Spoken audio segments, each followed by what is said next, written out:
Okay, we're doing chapter 4, The Third Landlord. 40 years ago, the worst nightmare for the Warren Commission was that someone would walk through the door with proof for the second gunman theory.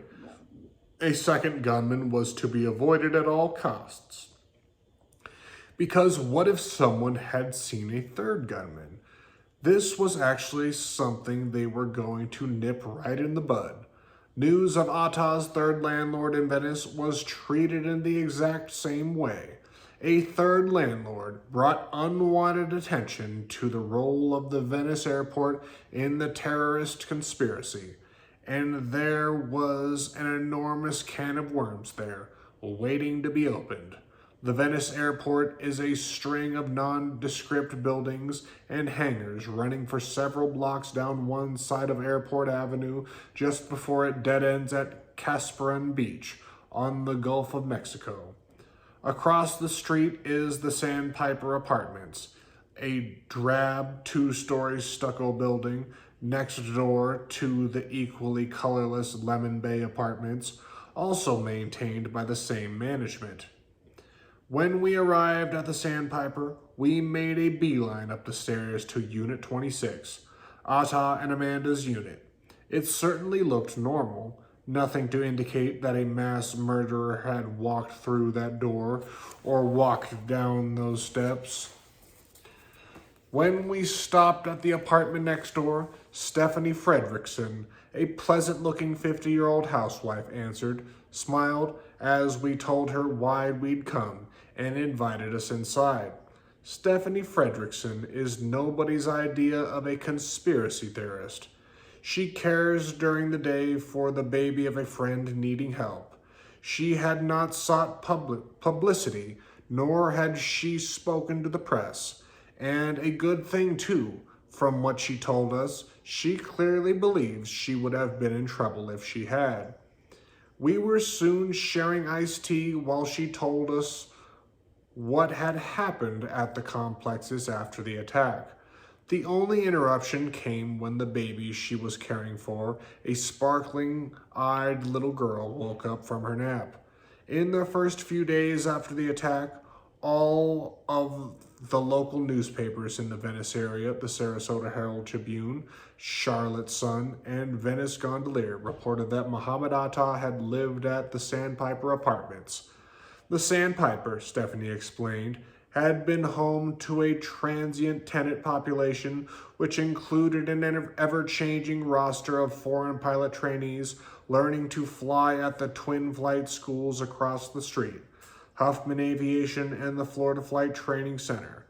Many of the tenants who were flight school students were Arab, along with sizable Dutch and German contingents.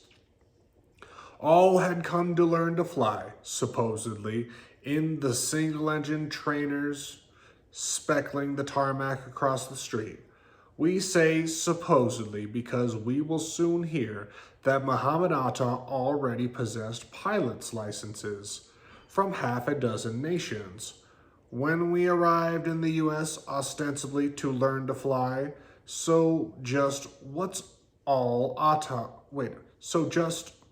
what all Atta was doing while he was a flight school student was not yet clear.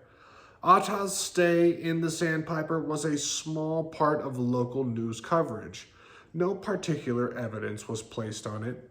The local newspapers were full of stories about unsuspecting townspeople who discovered, to their shock and disbelief, that their paths had crossed with the terrorists.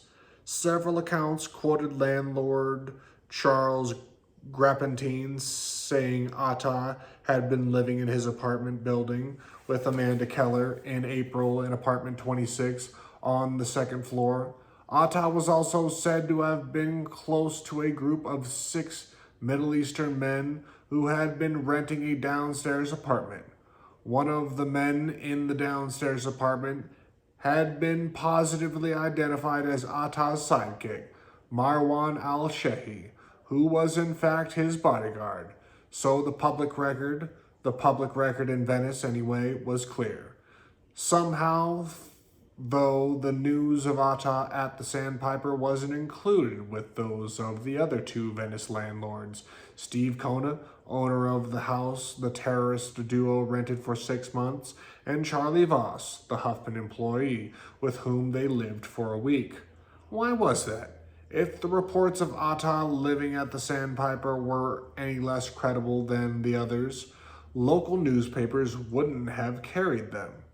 They weren't lacking for stories about terrorist sightings. Atta had been seen all over town. He dressed in khakis and polo shirts. He seemed fairly quiet and aloof. The only thing I can tell you about him is that he drank Bud Light, said a waitress at the Charlotte County Airport. Becky Cover worked in the deli of the Publix supermarket a mile down from the airport.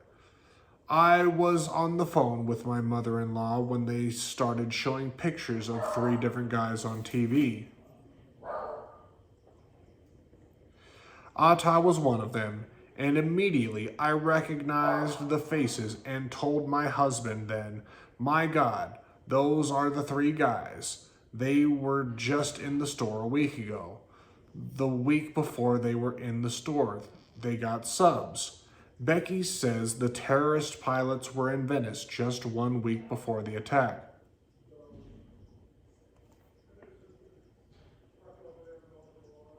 I wonder what all the barking's about. They got subs. This is, of course, inconvenient knowledge, and it would not be music to the FBI's ears. Like a number of other witnesses, Becky mentioned the terrorist ringleader's malevolent presence. She said that Atta didn't speak, just stood and glowered. "I didn't like the way he just stared at you," she told us. "It would have been different if they would have talked to you like you were a normal person, like hi, how are you today? But he just stood back and glared at you with his dark eyes."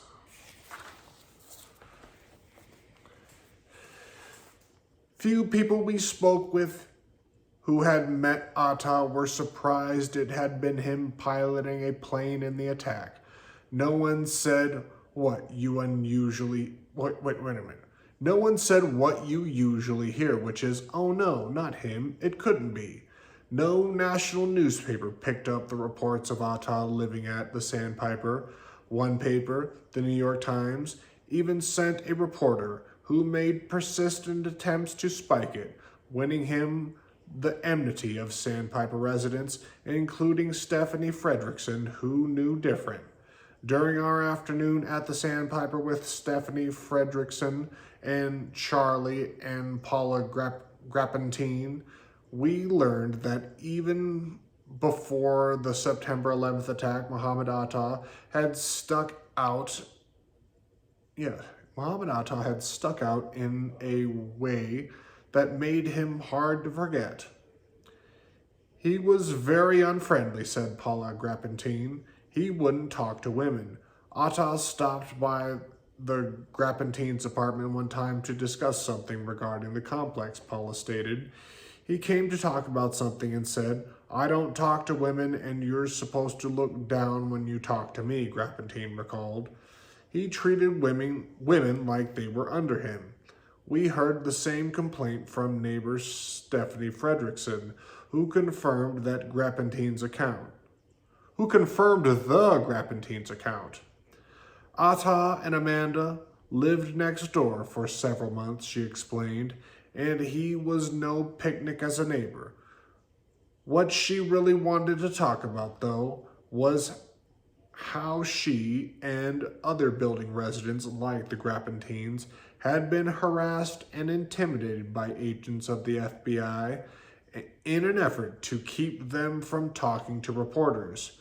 The question they, the FBI, always asked was... Wait a minute. I'm just adding words. My goodness. The question they, the FBI, asked was always the same, said Fredrickson. "You aren't saying anything to anybody, are you?" At first, my Right after the attack, they told me I must have been mistaken in my identification, or they would insinuate that I was lying. Finally, they stopped trying to get me to change my story and just stopped by once a week to make sure I hadn't been talking to anyone. Who was I going to tell? She shrugs. Most everyone around here already knew. Fredrickson said a New York Times reporter to whom she spoke accused her of making it up. He urged her to stop talking about it. What makes this strange is that the reporter need only have read his own local newspaper to learn the story about Atta's American girlfriend had been confirmed by a number of witnesses. Here I go, just adding words. Fuck me. What makes this strange is that the reporter need only have read his own local newspaper to learn the story of Atta's American girlfriend had been confirmed by a number of witnesses. A competent and intelligent grown woman, Stephanie Fredrickson, knows what she saw. She resented the FBI agents' heavy-handed and repeated assertions to the contrary, and she wanted us to know about it. Real Americans won't be silenced. Amanda moved in next door, first saying she had come from Orange Park near Jacksonville, Fredrickson began. Then one day in the middle of March, she brought home Atta. She had only been here for a short time before he showed up, just a couple of weeks. She told us she met him at the bar at 44th Arrow across the street at the airport, which was remodeling at the time and not really reopened yet. But the bar was still doing business. Amanda said to me, "I'd like you to meet my friend Mohomed Atta. He's from France." I looked at her to see if she was joking, but I guess she wasn't, stated Fredrickson. Later, when I saw her alone, I asked her if she realized that Mohomed Atta really wasn't a French name, and that he was definitely not French. She looked at me like I was nuts. I didn't know if she really believed he was French, but it was clear to me that he wasn't.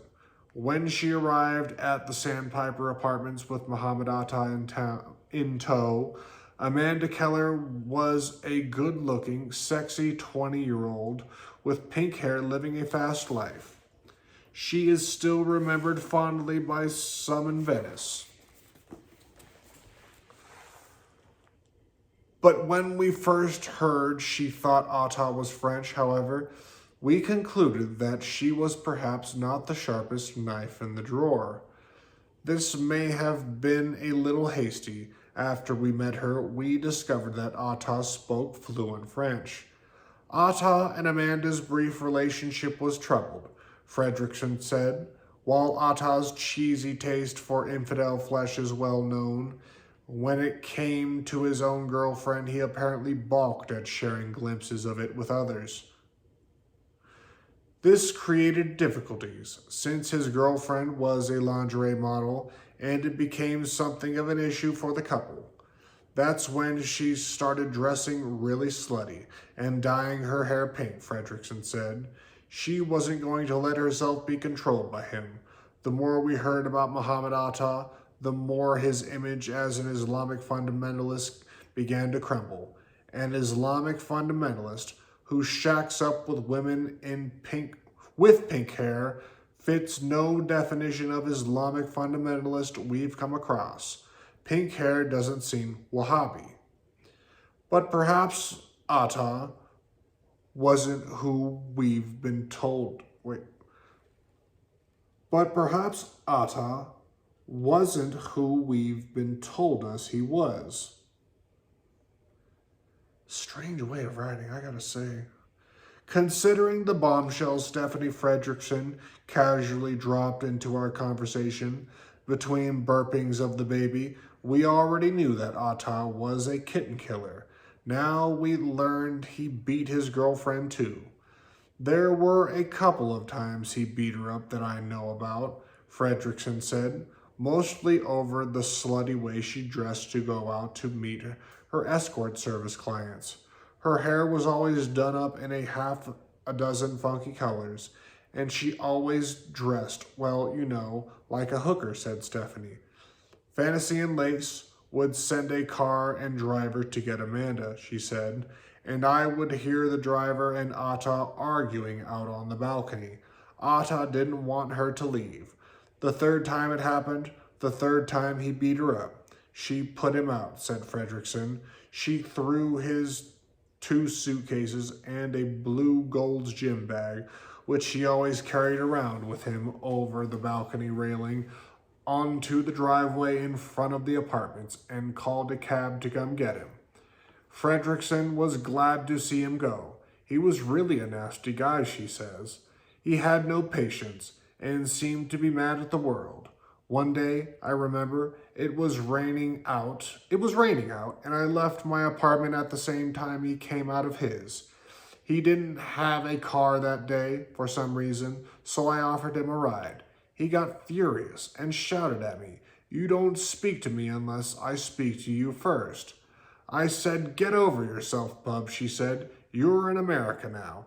Atta said, "American women are all bitches." I told him the least he could do was thank me for offering him a ride. Apartment manager Charlie Grappentine, a grizzled former Marine in his early 60s, remembers when Amanda performed her informal eviction. Later, we learned from Amanda that she sought his counsel first on what to do about the unworkable arrangement. Amanda's name was on the lease. Grappentine told her to kick him out. Atta always carried a fanny pack around his waist, Grappentine said. I remember Amanda once telling him that she needed some new clothes, and he reached in and peeled off a few hundreds from a thick roll of cash he had stuffed inside a fanny pack. The FBI did not receive apartment manager Grappentine's recollections any more warmly than they had those of Stephanie Frederick. Man, I do not like the way, either I just can't read, I'm dyslexic, or I just can't read the way this man's flow of writing goes. So forgive me for my sounding like I'm a retard. Now I lost my place. The FBI did not receive apartment manager Grappentine's recollections any more warmly than they had those of Stephanie Fredrickson. In fact, says Grappentine, the FBI was positively frosty, especially on the subject of talking to reporters. They called me a liar and told me to keep my mouth shut, states the ex-Marine grimly. Nobody likes to hear that. That they didn't see something they know they saw. Fredrickson and Grappentine, both still angry, felt their personal integrity had been attacked. The FBI, more concerned with squelching the story, apparently didn't mind stepping on a few toes in the process. What did they think the attraction was between Atta and Amanda? Atta and his crew were always flush with lots and lots of money, Stephanie replied promptly. Those guys were all really party animals. Although the 6 Arab men in the Sandpiper may have had money to burn, their living accommodations didn't reflect it. I lived next door to Amanda and Atta on the 2nd floor, but then moved downstairs to my father's apartment to help him because he had surgery and couldn't climb stairs any longer, says Fredrickson. She remembered some of the crew of Middle Eastern men who took over her old apartment, like Sid, a nice gentleman with a red car. Sid was Siad Jarrah, she later learned, and the big guy named Mohomed, or Mahmouti, Mahmouti was probably Marwan al-Shehi. He lived in Nokomis, where he had a cousin, Sarah, a pharmacist. Atta's pals took my old apartment. One time I stuck in my head, one time I stuck my head in, and there were at least 8 men of them living in a small 2-bedroom place, with sleeping bags spread out everywhere. The student pilots living at the Sandpiper and hanging out with Mohomed Atta hadn't all been Arab, she said. Pierre came looking for a bride. Patrick came from Holland. The one subject we were getting nowhere with was Amanda's current whereabouts. She had gone to ground. No one knew where. We checked bars we learned she had been known to frequent, and former employers. We learned nothing. Amanda Keller was another witness who had disappeared. We tried to track down the man she left the Sarasota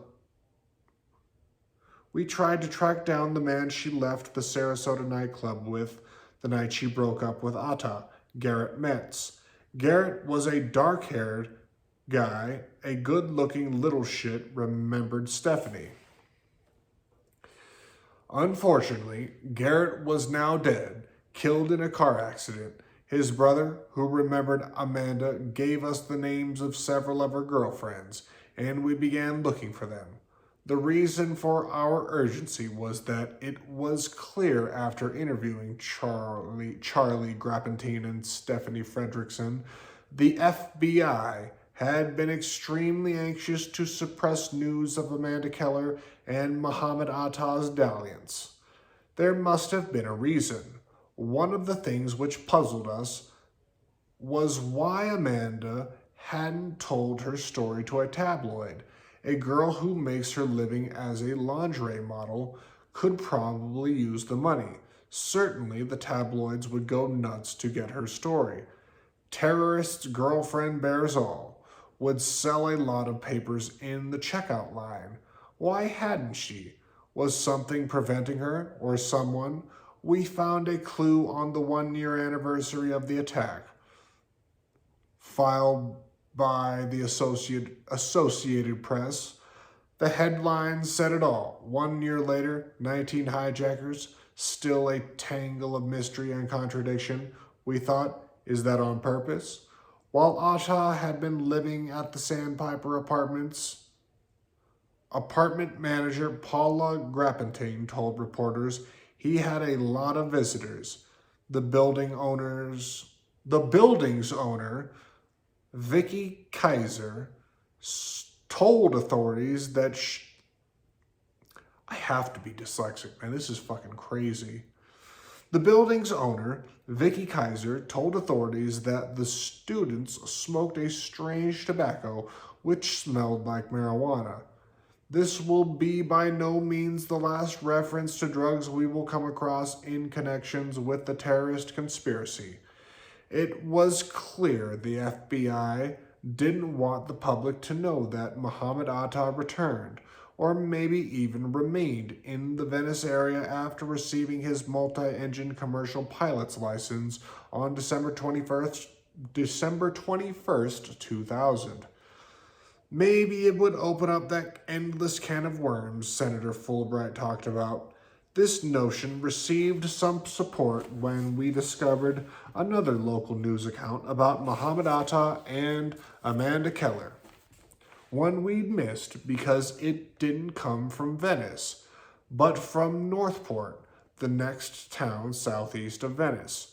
According to witnesses there, interviewed in the Charlotte Sun-Herald, Atta and Amanda engaged in a very un-Islamic 3-day drug and booze-fueled party in Key West. At the time of the party weekend, late February 2001, Atta was living in a rented house in Northport that he and 6 other Middle Eastern men rented in early January and left in early March after being evicted. Far from leaving Venice, Florida forever in December, Mohomed Atta had still been in the immediate vicinity in Northport in January and February 2001, and then in Venice with Amanda during March and April. What had he been doing there? And why was the FBI lying? That'll be it for today. These are short chapters, but man, the way this man writes, I just must be retarded. Being mixed with retarded and the way this man especially writes like he's speaking to you is difficult for me. So thanks for staying along.